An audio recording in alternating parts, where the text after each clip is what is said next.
Ang programang ito ay letter SPG, sobrang pambihirang gwapo. Magandang umaga, Talipeños. Ngayon, tuklasin natin kung ano nga ba ang ibig sabihin ng salitang pagkamamamayan. Ako si James Brian Truscia at kasama ko si Kurt Matthew Marquez. at ito ang Just for Riz.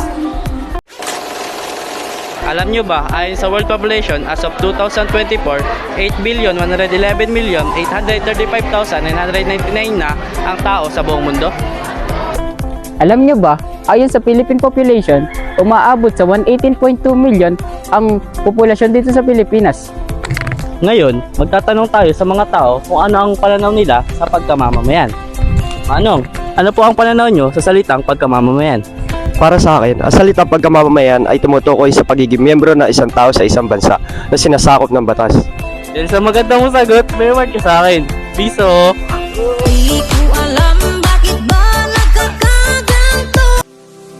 Pinoy ako. Of course, kakatok muna kami bago pumasok. Tao po. I'm Filipino. Of course, may respeto kami sa nag-uusap. May kiraan po. We are Filipinos. Of course, mahilig kaming kumain ng sabay-sabay ng nakakamay. Pinoy ako. Of course, pinapangalagaan namin ang kalikasan. Pinoy ako. Of course, maka-Diyos ako.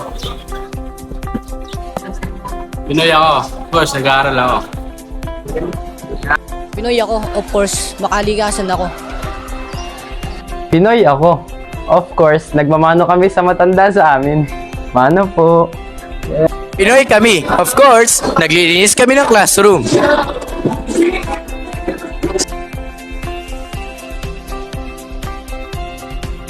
Alam niyo ba, isa sa mga bayani ng Pilipinas ang nagbigay ng buhay at nagsakripisyo upang magbigay ng kalayaan at katarungan sa mga kababayan nating Pilipino.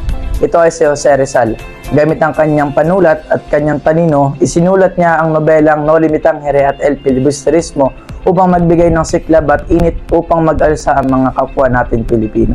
Ano ba? Ang isa pa sa pambansang bayani ng Pilipinas ay si Andres Bonifacio na tinaguri ang ama ng revolusyon.